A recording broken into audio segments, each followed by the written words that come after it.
Mi hijo me dejó completamente solo en la víspera de Año Nuevo. Al día siguiente, tomé una decisión que cambiaría nuestras vidas para siempre, y cuando él se dio cuenta de lo que había hecho, ya no había vuelta atrás. Me llamo Rubén Darío Silva, tengo 58 años, y durante décadas fui el padre que cualquier hijo desearía tener. Renuncié a todo por mi hijo Diego, mi carrera, mis sueños, mi propia vida. Pero en la noche del 31 de diciembre, mientras miraba mi teléfono con las manos temblorosas, comprendí algo devastador. Para él yo ya no importaba. Antes de continuar con mi historia, quiero pedirte un favor. Este canal está a punto de alcanzar los 10.000 suscriptores, y cada persona que se suscribe me ayuda a seguir compartiendo estas historias reales que nos hacen reflexionar sobre la familia, el amor y el respeto. Si esta historia te está tocando el corazón, suscríbete ahora mismo y déjame un comentario diciéndome, ¿desde qué país me estás viendo? Todos los días me tomo un tiempo para leer y responder cada comentario porque ustedes son parte de esta comunidad. Y si podemos llegar a 200 likes en este video, sería increíble. Tu like me dice que estas historias valen la pena. Ahora sí, déjame contarte todo desde el principio. Era 30 de diciembre por la tarde. Yo estaba en la sala de mi pequeña casa en Puebla, preparando tamales y ponche para recibir el Año Nuevo. Había comprado los ingredientes más frescos del mercado, incluso gasté un poco más de lo que debía, porque quería que la cena con Diego y Camila fuera especial. Llevábamos 3 meses sin vernos y yo solo quería estar con mi hijo. Mi teléfono vibró sobre la mesa. Era un mensaje de Diego. «Papá, este año voy a pasar el Año Nuevo con mis suegros. Disculpa, prometo que el próximo año vienes con nosotros». Leí el mensaje una vez, 2 veces, 3 veces. Cada palabra era como un cuchillo que se clavaba más profundo. No era una pregunta, no era una invitación a elegir, era una notificación, como si yo fuera un compromiso que se podía cancelar con un simple disculpa por WhatsApp. «El próximo año vienes con nosotros». ¿Con nosotros? ¿Como si yo fuera un invitado de segunda categoría en la vida de mi propio hijo? Me quedé en silencio, mirando la pantalla hasta que se apagó sola. No respondí, no llamé, no supliqué. Esa noche, mientras los cohetes comenzaban a estallar en el cielo y las familias del vecindario gritaban «¡Feliz Año Nuevo!», yo estaba sentado solo en mi cocina, rodeado de comida que nadie iba a comer, mirando las 12 uvas que había preparado para cada campanada. Comí las 12 uvas en absoluto silencio. Cada una sabía a humillación, pero mientras masticaba la última uva, algo cambió dentro de mí. Una claridad fría y cristalina atravesó mi pecho. A la mañana siguiente, 1 de enero, me levanté antes del amanecer. Saqué mi maleta vieja del armario. Empaqué solo lo esencial. Tomé las llaves de mi camioneta. Cerré la puerta de mi casa y me fui. No dejé nota. No envié mensaje. No avisé a nadie. Cuando Diego finalmente se dio cuenta de lo que había hecho, ya era demasiado tarde. Para entender por qué esa noche de Año Nuevo me rompió de una manera tan definitiva, necesitas conocer mi historia. Necesitas saber quién fui, qué sacrifiqué y cuánto amé a mi hijo Diego. Conocí a Laura Méndez cuando ambos teníamos 22 años, en la universidad. Ella estudiaba enfermería, yo ingeniería civil. Nos enamoramos con esa intensidad que solo existe cuando eres joven y crees que el amor todo lo puede. Nos casamos 2 años después en una ceremonia sencilla pero llena de promesas. Diego nació cuando yo tenía 28 años. Recuerdo sostenerlo por primera vez en el hospital, tan pequeño, tan frágil, y jurarle en silencio que siempre lo protegería, que siempre estaría ahí. Laura era una madre extraordinaria. Cantaba canciones de cuna mientras lo mecía, le leía cuentos cada noche, llenaba nuestra casa de risas. Éramos felices. Pobres, sí, pero felices. Yo trabajaba como ingeniero en una constructora, y aunque el salario era modesto, alcanzaba para darnos una vida digna. Pero la vida te enseña que la felicidad puede romperse en un instante. Diego tenía apenas 7 años cuando Laura comenzó a sentirse mal. Dolores de cabeza constantes, fatiga extrema. Al principio pensamos que era estrés del trabajo. Cuando finalmente fuimos al médico, el diagnóstico cayó sobre nosotros como un edificio derrumbándose. Cáncer cerebral agresivo, etapa avanzada. Los siguientes 8 meses fueron una pesadilla. Laura luchó con una valentía que todavía me quita el aliento cuando lo recuerdo. Pero el cáncer no negocia, no perdona. Una madrugada de noviembre, mientras yo sostenía su mano en el hospital, ella exhaló su último suspiro. Me quedé viudo a los 35 años, con un niño de 8 años que acababa de perder a su madre. Esa noche, cuando regresé a casa sin Laura, encontré a Diego escondido debajo de su cama, llorando y preguntando cuándo volvería mamá. Lo abracé con toda mi fuerza y le hice una promesa. Hijo, yo voy a ser tu mamá y tu papá. Nunca te va a faltar nada. Nunca te voy a dejar solo. Y cumplí esa promesa. Con sangre, sudor y lágrimas, la cumplí. Rechacé una promoción laboral que requería viajar constantemente porque no quería dejar a Diego solo con niñeras. Mientras otros ingenieros de mi generación ascendían en sus carreras, yo elegí proyectos locales, menos pagados, pero que me permitían estar en casa cada noche para ayudarlo con la tarea. Me levanté cada madrugada durante 10 años para prepararle el desayuno antes de la escuela. Aprendí a cocinar sus comidas favoritas viendo videos en YouTube. Asistí a cada partido de fútbol, cada festival escolar, cada junta de padres de familia. Cuando los otros niños llegaban con sus madres, Diego llegaba conmigo, y yo me aseguraba de que nunca se sintiera menos.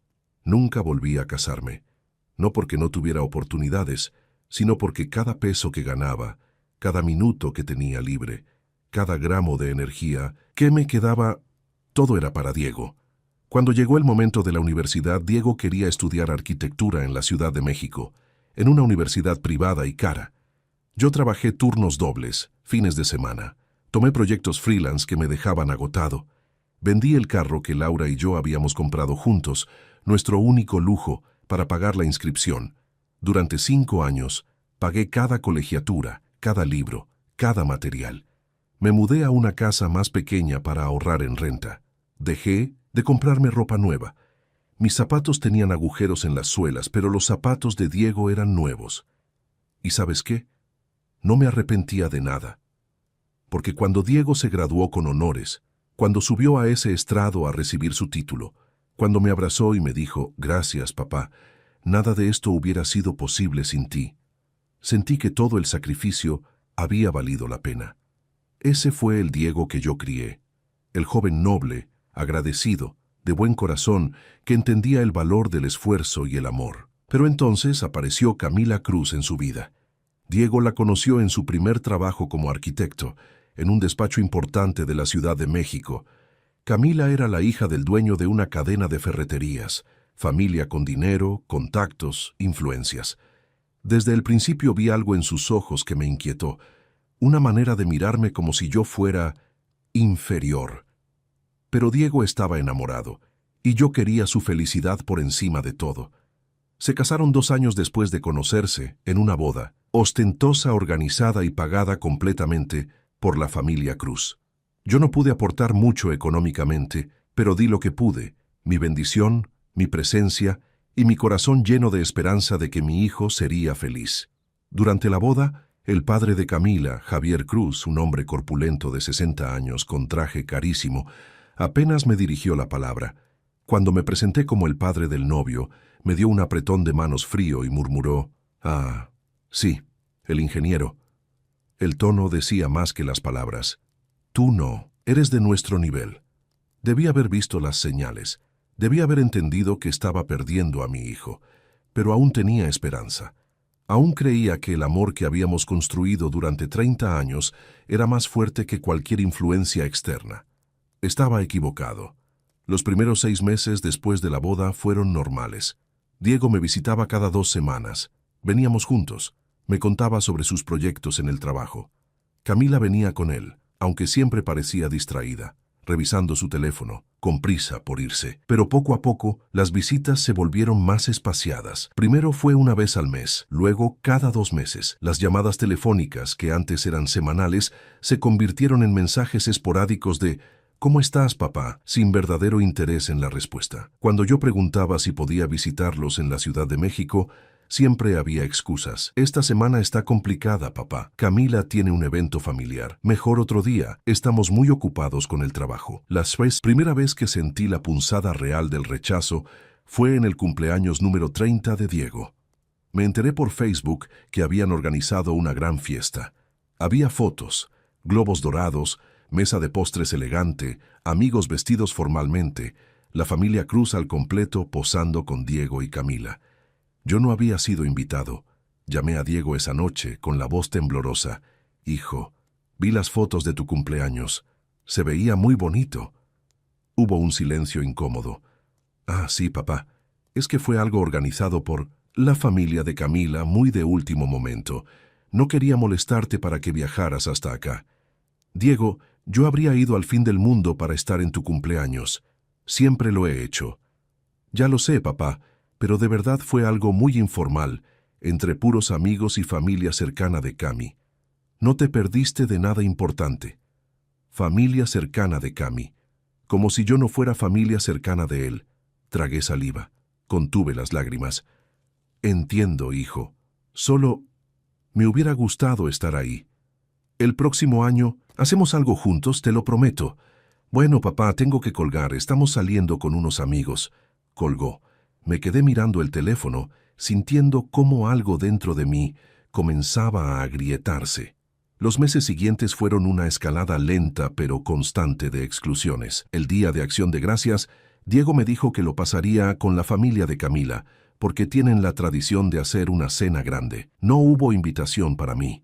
En Navidad, finalmente accedió a que yo fuera a visitarlos. Manejé 3 horas hasta la Ciudad de México, con el corazón lleno de ilusión, llevando regalos que había elegido con cuidado y amor.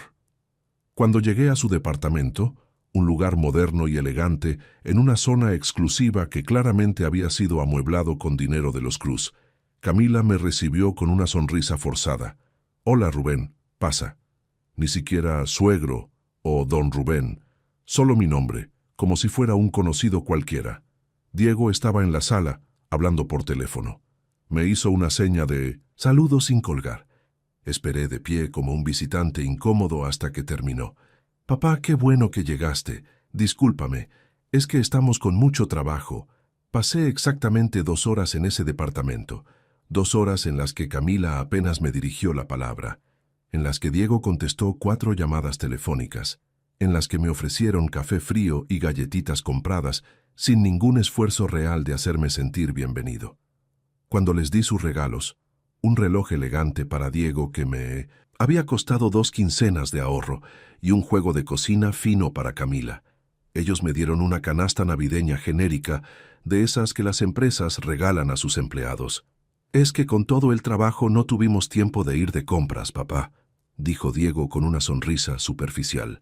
Pero había tenido tiempo para comprarle un bolso de marca carísima a Camila. Lo vi envuelto junto al árbol de Navidad, con una tarjeta que decía «Para mi reina».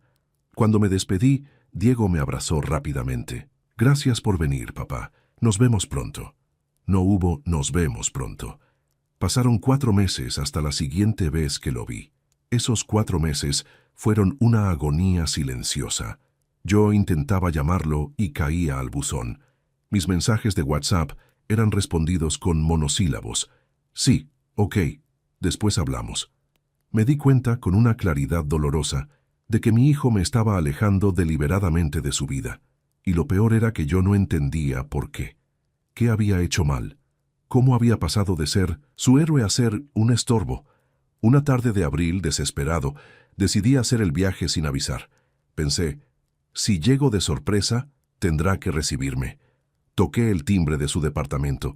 Camila abrió la puerta y su rostro se transformó en una máscara de molestia mal disimulada. «Rubén, no sabíamos que venías. Quería darles una sorpresa. ¿Está Diego?» «Está trabajando. No va a llegar hasta la noche».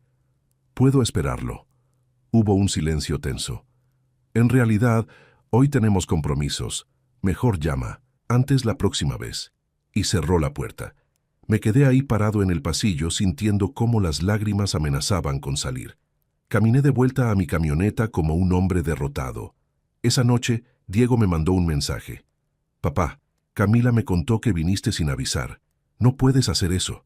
Tenemos nuestras rutinas y compromisos. La próxima vez avisa con anticipación. Me regañaba. Mi propio hijo me regañaba por querer verlo. Respondí con manos temblorosas. Perdón, hijo. Solo quería verte. Te extraño. Nunca respondió a ese mensaje. Junio llegó, y con él el Día del Padre. Esperé todo el día una llamada, una visita, algo. Nada. A las 11 de la noche recibí un mensaje. Feliz día, papá. Perdón por no llamar. El día estuvo pesadísimo.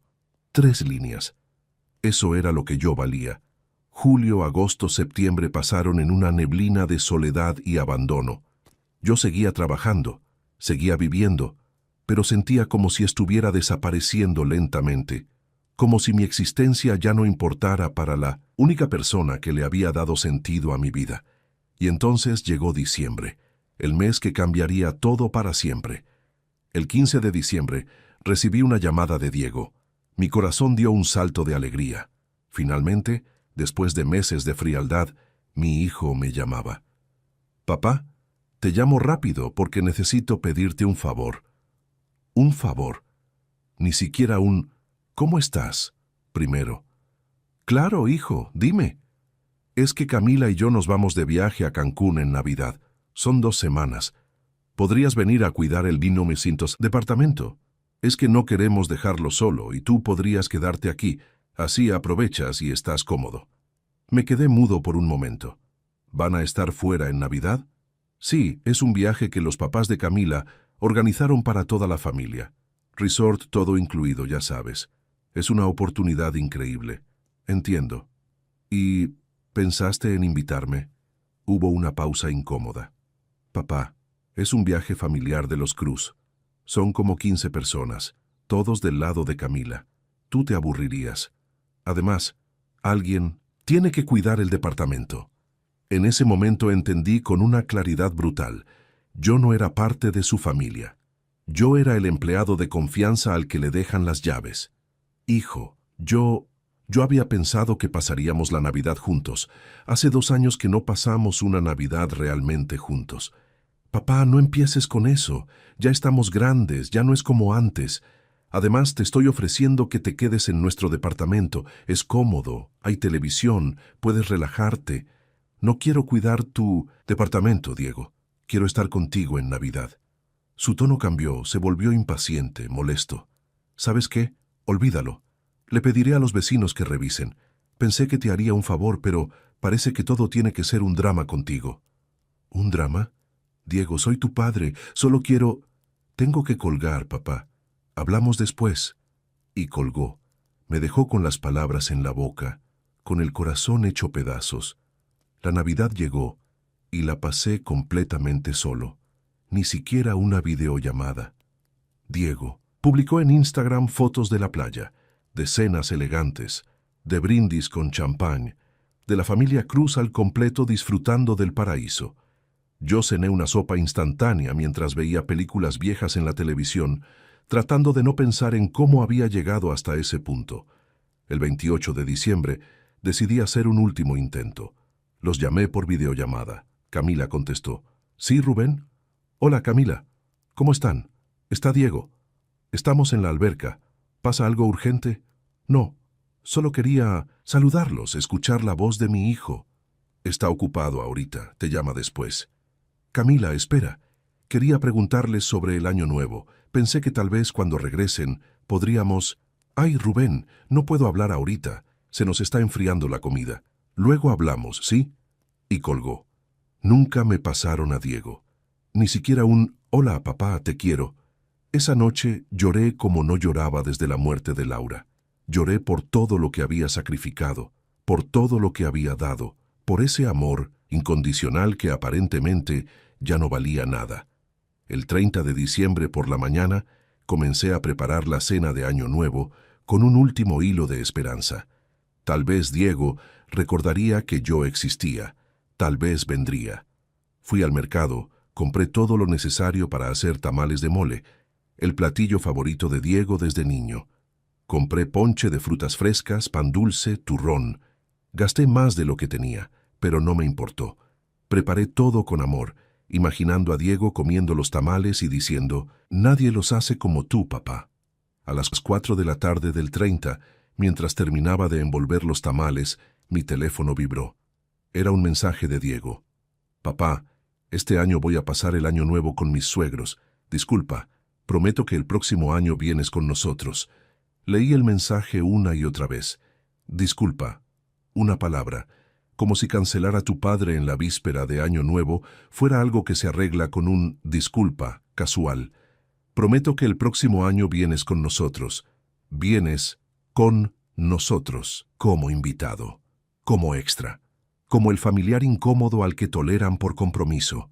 No respondí, no llamé. Simplemente dejé el teléfono sobre la mesa y me quedé mirando toda la comida que había preparado con tanto amor. Los tamales perfectamente envueltos, el ponche hirviendo en la olla, la mesa puesta para 2 personas. Todo eso, para nada.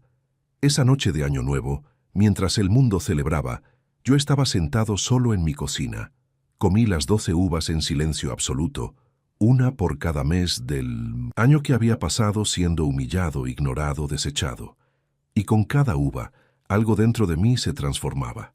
La tristeza se convirtió en claridad, el dolor se convirtió en determinación, la sumisión se convirtió en dignidad. Cuando tragué la última uva, ya había tomado una decisión. No iba a suplicar más, no iba a rogar por migajas de atención, no iba a permitir que me trataran como un objeto desechable. Si para mi hijo yo ya no existía, entonces desaparecería de verdad, pero de una manera que nunca olvidaría. A la mañana siguiente, 1 de enero, me levanté a las 5 a.m. El cielo todavía estaba oscuro. Saqué mi vieja maleta del armario y empaqué lo esencial: ropa, documentos, algo de dinero que había ahorrado. Tomé las llaves de mi camioneta. Miré por última vez la casa donde había criado a Diego, donde Laura y yo habíamos sido felices, donde había vivido esperando un amor que ya no existía. Cerré la puerta con llave. Subí a la camioneta y me fui. No dejé nota, no envié mensaje. No avisé a nadie. Si Diego quería que yo desapareciera de su vida, le concedería ese deseo, pero no de la manera que él esperaba. Conduje durante horas sin rumbo fijo, solo alejándome de Puebla, alejándome de los recuerdos, alejándome del dolor. Mientras el sol comenzaba a salir por el horizonte, iluminando las carreteras vacías de ese 1 de enero, sentí algo extraño: libertad. Por primera vez en décadas, no tenía que preocuparme por si Diego necesitaba algo, por si estaba bien, por si me llamaría. Había vivido 30 años en función de otra persona, sacrificando cada fragmento de mi propia existencia. Y ahora solo estaba yo. Alrededor del mediodía, me detuve en una gasolinera en un pueblo pequeño cerca de Oaxaca. Mientras llenaba el tanque, mi teléfono comenzó a vibrar. Era Diego. Miré la pantalla con absoluta calma. Dejé que sonara hasta que fue al buzón. Volvió a llamar. 1, 2, 3 veces. Finalmente, apagué el teléfono. Si él podía ignorarme durante meses, yo podía ignorarlo durante, el tiempo que fuera necesario. Continué conduciendo hacia el sur. No tenía un plan específico, solo sabía que necesitaba distancia, física y emocional. Necesitaba pensar, procesar, decidir qué hacer con el resto de mi vida. Porque a los 58 años me di cuenta de algo fundamental. Todavía tenía vida por delante. Todavía podía ser algo más que el padre olvidado de Diego. Llegué a Puerto Escondido al atardecer del 2 de enero. El océano Pacífico se extendía frente a mí, inmenso y liberador. Renté una cabaña modesta cerca de la playa, pagando por una semana. Esa primera noche en Oaxaca, me senté en la arena mirando las olas, y por primera vez en años, respiré profundamente sin sentir esa opresión constante en el pecho. Encendí mi teléfono, solo para revisar qué había pasado. Tenía 47 llamadas perdidas de Diego, 23 mensajes de WhatsApp. Comencé a leerlos con una mezcla de curiosidad y satisfacción. Diego, 1 de enero, 11:30. Chamasuta papá, ¿dónde estás? Te estoy llamando. Diego, 1 de enero, 1 p.m. Papá, llámame cuando veas esto, estoy preocupado. Diego, 1 de enero, 3:45 p.m. Papá, no es gracioso, ¿estás bien? Contesta, por favor. Diego, 1 de enero, 6:00 p.m. Vine a tu casa, está cerrada.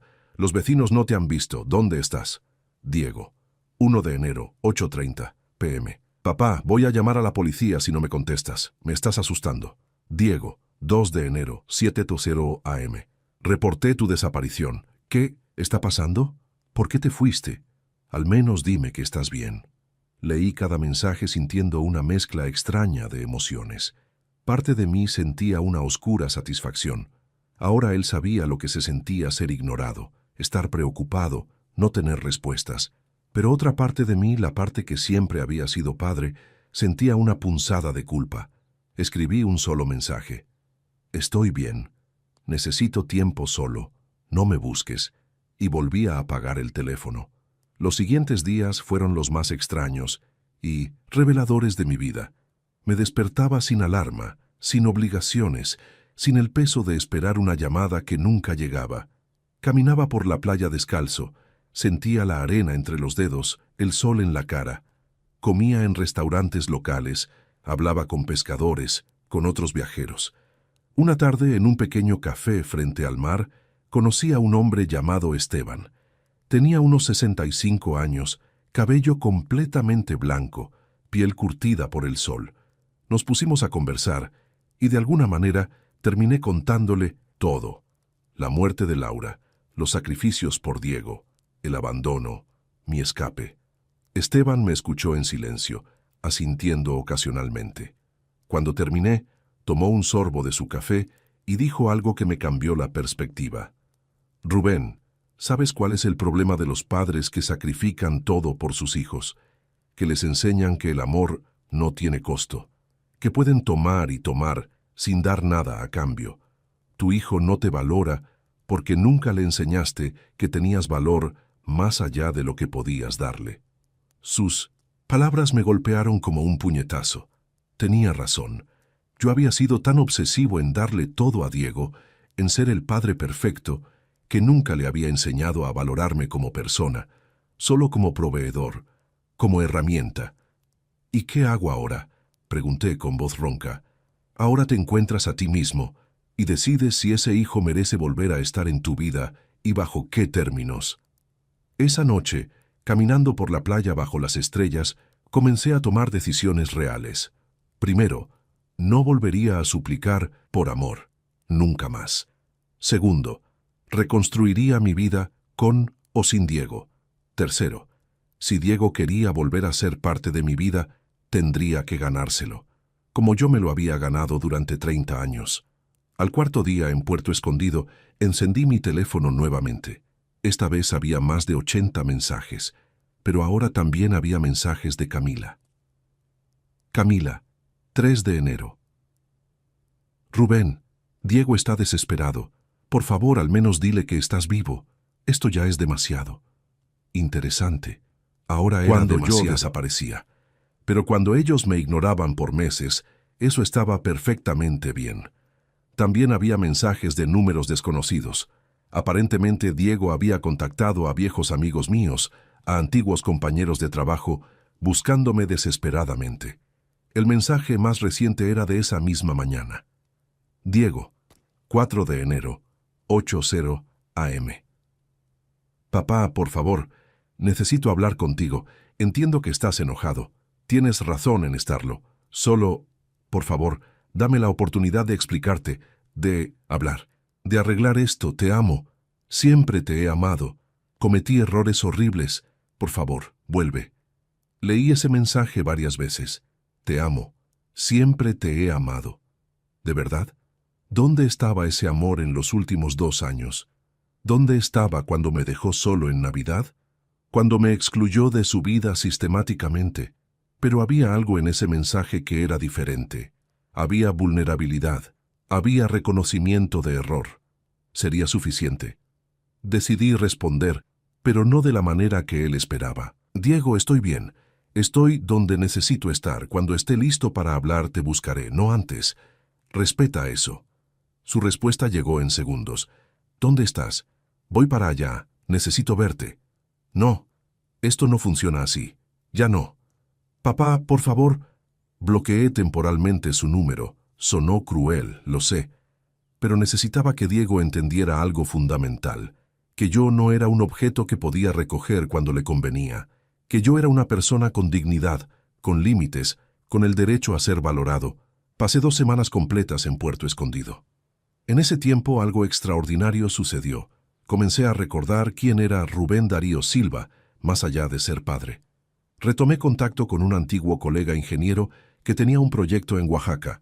Me ofreció trabajo freelance, diseñando sistemas de irrigación para comunidades rurales. Acepté. Comencé a hacer ejercicio por las mañanas, corriendo por la playa. Leí libros que había postergado por años. Hablé con otros viajeros, hice amistades nuevas, y cada día que pasaba me sentía más fuerte, más completo, más yo. El 15 de enero finalmente desbloqueé el número de Diego. Tenía docenas de mensajes más, cada uno más desesperado que el anterior. El último decía: «Papá, si lees esto, por favor dame una oportunidad, solo una. Sé que no la merezco, pero te lo ruego». Esa noche, sentado en la terraza de mi cabaña con el sonido de las olas de fondo, finalmente respondí: «Diego, accedo a hablar contigo, pero será en mis términos, en mi tiempo y en el lugar que yo elija. ¿Aceptas?». La respuesta fue inmediata. «Sí, lo que sea. Gracias, papá». Sonreí con tristeza. Estaba funcionando. Por primera vez en nuestra relación, yo tenía el control, y lo que venía cambiaría todo entre nosotros para siempre. Le di una dirección a Diego, un pequeño restaurante frente al mar en Puerto Escondido, a 8 horas de camino desde la Ciudad de México. Le dije que nos veríamos el 20 de enero a las 2 de la tarde. «Llegaré ahí, papá, te lo prometo». «Ven». «Solo», le respondí. «Esto es entre tú y yo». El día señalado llegó con un cielo despejado y brillante. Yo llegué al restaurante a la 1:30 p.m. Me senté en una mesa con vista al océano y pedí un agua de Jamaica mientras esperaba. A las 2:15 p.m. vi llegar a Diego. Se veía demacrado, con ojeras profundas, el cabello despeinado, ropa arrugada. Claramente estas semanas le habían cobrado factura. Cuando me vio, sus ojos se llenaron de lágrimas. Caminó rápidamente hacia mi mesa. «Papá». Levanté la mano deteniéndolo. «Siéntate, Diego». Se sentó frente a mí con las manos temblorosas sobre la mesa. Parecía un niño asustado, vulnerable. «Papá, yo...». «Primero, vas a escucharme», dije con voz calmada pero firme. «Durante 2 años yo he escuchado tus excusas, tus promesas vacías, tus justificaciones. Ahora me toca a mí hablar, y tú vas a escuchar cada palabra sin interrumpirme. ¿Entiendes?». Asintió tragando saliva. Respiré profundamente y comencé. «Diego, cuando tu madre murió, te hice una promesa. Te dije que nunca te faltaría nada, que nunca estarías solo. Y cumplí esa promesa. Trabajé hasta el agotamiento, sacrifiqué mi carrera, mi vida personal, mis propios sueños, todo para asegurarme de que tú tuvieras lo mejor». Las lágrimas comenzaron a rodar por las mejillas de Diego. «Nunca te pedí nada a cambio, porque eso es lo que hacen los padres, aman incondicionalmente. Pero incondicionalmente no significa sin dignidad, no significa que puedas pisotearme, ignorarme, excluirme y esperar que yo siempre esté ahí esperando como un perro fiel». «Papá, lo siento, yo...». «No he terminado», lo interrumpí. «Durante estos 2 años me convertí en un estorbo en tu vida, en un compromiso molesto. Me excluiste de tu cumpleaños, de tu Navidad, de tu vida. Me pediste que cuidara tu departamento como si fuera tu empleado, y el colmo fue dejarte solo en Año Nuevo con un mensaje de disculpa, como si cancelar a tu padre fuera algo trivial». Diego sollozaba abiertamente ahora. «¿Sabes lo que sentí esa noche? Sentí que todo lo que había construido, todo lo que había sacrificado, no valía nada, que yo no valía nada para ti». «Eso no es cierto, papá, yo...». «Déjame terminar». Mi voz se quebró ligeramente, pero continué. «Así que hice lo único que podía hacer, desaparecer, darme a mí mismo el valor que tú no me dabas. ¿Y sabes qué descubrí en estas semanas? Que yo soy más que el padre de Diego, que tengo valor por mí mismo, que merezco respeto, amor verdadero, no migajas de atención, cuando te conviene. Hice una pausa, mirándolo directamente a los ojos. Diego, te amo. Siempre te amaré. Eres mi hijo, y nada cambiará eso. Pero el amor no significa ser un felpudo. No significa aceptar maltrato. No significa desaparecer mi propia dignidad. Diego temblaba, con la cara hundida en las manos. Ahora dime, continué, ¿por qué? ¿Por qué me trataste así? ¿Qué hice para merecer ser borrado de tu vida? Diego respiró profundamente, limpiándose las lágrimas con el dorso de la mano. Cuando finalmente habló, su voz era apenas un susurro ronco. No hiciste nada malo, papá. El error fue completamente mío, y de Camila, y de su familia. Explícate. Cuando me casé con Camila, su familia, ellos tienen una manera muy específica de ver el mundo. Para ellos todo es estatus, apariencias, conexiones, y yo me dejé consumir por eso. Quería impresionarlos, pertenecer a ese mundo. Hizo una pausa, con la voz temblando. Javier, el papá de Camila, me dejó claro desde el principio que si quería ascender en mi carrera, necesitaba ser parte de su mundo. Y eso significaba distanciarme de todo lo que ellos consideraban inferior. Y tú, papá, con tu casa humilde, tu camioneta vieja, tu trabajo modesto, para ellos eras un recordatorio de que yo venía de abajo. Sentí la rabia subir por mi garganta, pero me mantuve calmado. ¿Y Camila? Camila es producto de esa familia. Ella siempre hacía comentarios. Decía cosas como, ¿por qué tu papá no puede ser más como mi papá? ¿O es incómodo que tu papá venga con esa ropa vieja cuando tenemos invitados? Y yo, Dios, papá, yo fui un cobarde. En lugar de defenderlo, comencé a esconderte. Me convertiste en tu secreto vergonzoso. Sí, admitió con voz quebrada. Y es la cosa más horrible que he hecho en mi vida, porque tú nunca fuiste una vergüenza. Tú eres mi héroe. Tú eres la razón por la que soy quien soy. Y yo te traicioné por ambición, por cobardía, por estupidez. Las palabras salían como confesión, como purga. Cuando desapareciste, papá, algo en mí se rompió. De repente me di cuenta de lo que había hecho, de que había cambiado al hombre más importante de mi vida por la aprobación de gente que ni siquiera me ama realmente. Gente que me valora por lo que puedo darles, no por quien soy. Como tú me valorabas a mí, dije con amargura. Sí, exactamente como yo te trataba a ti. Se cubrió el rostro con las manos. Estas semanas fueron una pesadilla. No sabía si estabas vivo, si estabas bien, si alguna vez te volvería a ver. Y lo único que podía pensar era, le hice lo mismo que él me hizo a mí. Lo hice sentir invisible, no valorado, desechable. ¿Y Camila? ¿Qué opina ella de todo esto? Diego levantó la vista y vi algo en sus ojos que me sorprendió. Determinación. Tuvimos una pelea enorme cuando te fuiste. Le dije todo lo que había estado callando durante 2 años. Le dije que si mi padre no era bienvenido en nuestra vida, entonces tal vez yo tampoco. Quería esa vida. Le dije que estaba dispuesto a perderla antes que perderte a ti. ¿Y? Ella se fue a casa de sus padres. Llevamos 2 semanas separados. No sé qué va a pasar con nuestro matrimonio, papá, pero sé esto. No voy a volver a elegir a nadie por encima de ti, nunca más. Nos quedamos en silencio por un momento largo. El sonido de las olas llenaba el espacio entre nosotros. Finalmente hablé. Diego, aprecio tu honestidad. Aprecio que finalmente hayas abierto los ojos. Pero las palabras son fáciles. Lo que necesito ver son acciones. Cambio real. Porque no puedo volver a pasar por lo que pasé estos 2 años. No lo merezco. Lo sé, papá, lo sé, y voy a demostrártelo. Con tiempo, con paciencia, voy a recuperar tu confianza. No importa cuánto me tarde. Asentí lentamente. Hay algo más que necesitas saber, dije. Estas semanas aquí me enseñaron algo, que yo también tengo una vida que vivir. Conseguí trabajo aquí en Oaxaca, estoy haciendo proyectos que me apasionan. No voy a volver a Puebla a esperar tus llamadas. Voy a vivir mi vida con propósito, con dignidad. Me alegra, papá. De verdad, te mereces ser feliz. Si quieres ser parte de mi vida nuevamente, serás bienvenido, pero bajo términos diferentes.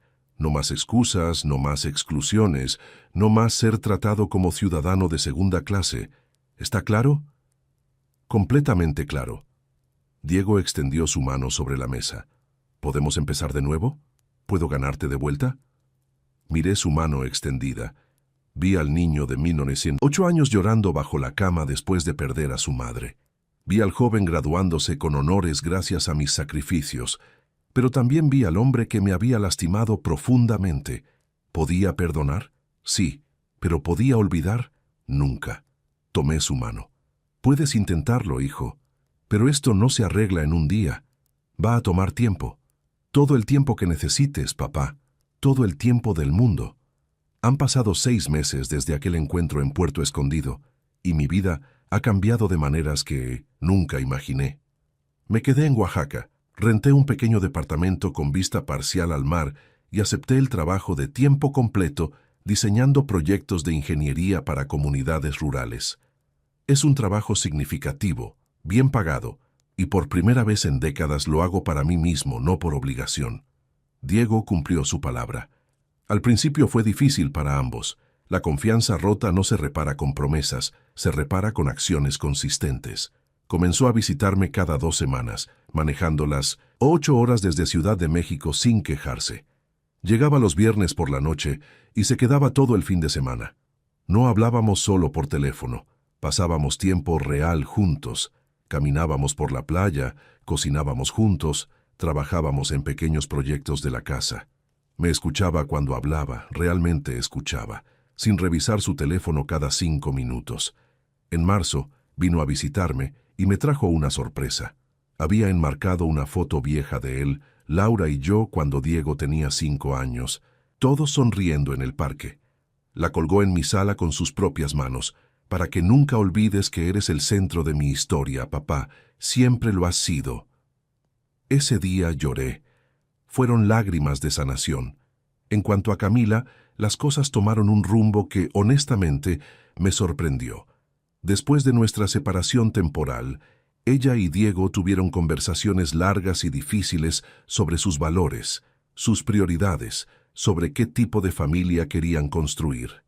En abril, Camila vino conmigo. Sin Diego, solo ella. Llegó a mi puerta con los ojos rojos, nerviosa. «Don Rubén, necesito hablar con usted». La invité a pasar. Nos sentamos en la terraza. «Quiero pedirle perdón», comenzó con voz temblorosa. «Usted no me conoce realmente, y las pocas veces que interactuamos yo fui horrible, fría, despectiva, y fue porque yo vengo de una familia donde el amor se mide por el dinero, por el estatus, por las apariencias. Pero Diego me hizo ver que eso es vacío, que el amor real se parece a lo que usted le dio a él durante 30 años. Hizo una pausa, limpiándose las lágrimas. «No espero que me perdone de inmediato. Solo quiero que sepa que voy a intentar ser mejor, ser la nuera que usted merece, no la snob insufrible que fui». Fue genuino. Vi en sus ojos la misma vulnerabilidad que había visto en Diego. «Camila», le dije suavemente, «todos cometemos errores. Lo importante es reconocerlos y crecer. Si estás dispuesta a intentarlo, yo también». Desde entonces, la relación ha mejorado, lentamente pero consistentemente. Ya no siento esa tensión cuando habla conmigo. De hecho, la semana pasada me llamó solo para preguntarme cómo estaba, sin ninguna agenda oculta. Es progreso, real y tangible.